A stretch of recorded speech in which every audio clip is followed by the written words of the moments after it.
Hello everyone, Minute Plus Meditation here, Saturday, March the 2nd.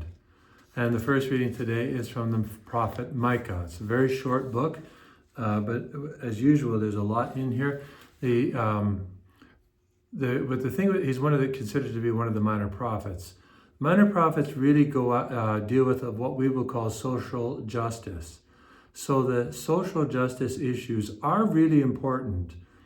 They are not more important than what we would typically call the moral precepts, the moral commandments like, sanctity of marriage, holy purity, don't murder, don't steal, don't lie.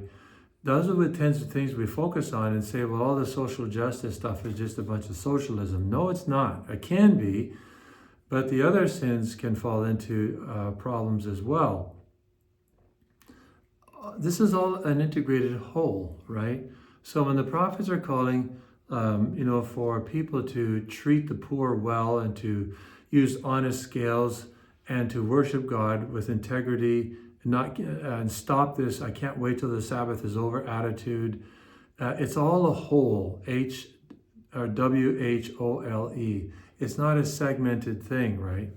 So this is really important for us. So even like Pope Francis. A lot of people don't like this or that about him, but he doesn't emphasize some things. That's his personal thing. But he does talk about abortion. Nobody listens to him on abortion. They just listen to him on the environment. But it is our duty to care for God's creation. Part of the creation is, of course, the world. However much he accentuates it, we can say, well, I don't like that or whatever. But the fact is, you can't say he doesn't have a point. And we should be insensitive to the cares of the world. No, we actually need to care for the world. And we need to care for the environment.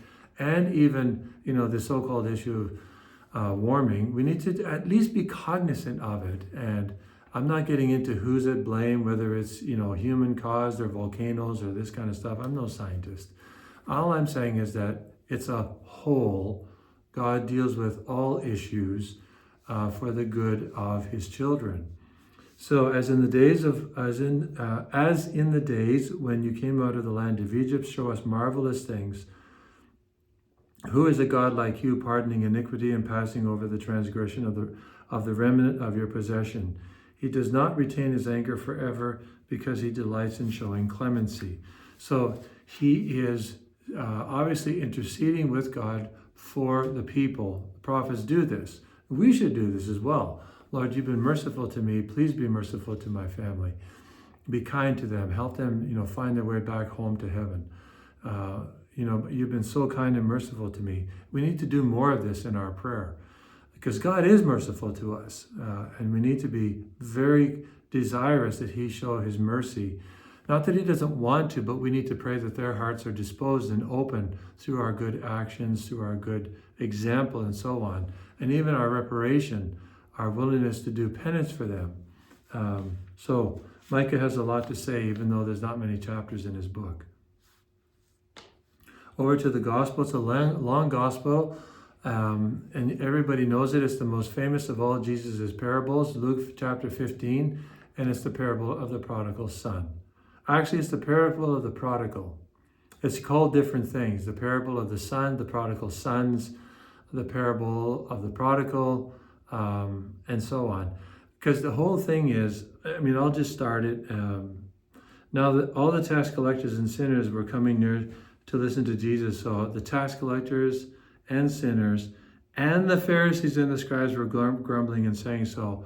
The tax collectors and sinners, so these two classes of public sinners, and then the Pharisees and the scribes, okay? Jesus is not just saying, hey, I'm going to talk to the tax collectors and sinners. I'm talking to all of you. They don't really get it. I'm not sure if they got it. They should have.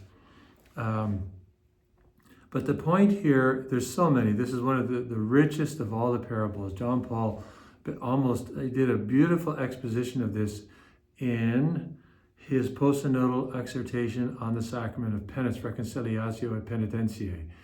Go to that on the Vatican website and get his unpacking of Luke chapter 15. It's magnificent. So much has been written on this. But essentially, if we think about it,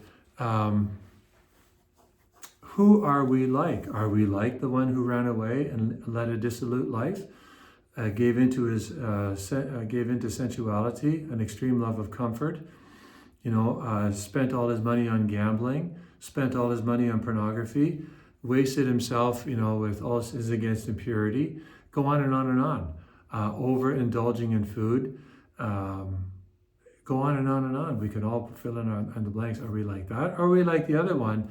Perhaps we're more disciplined, and we even go to church, and but we haven't checked our anger. Our whole relationship with God is one built more on a slave, owner, master kind of relationship.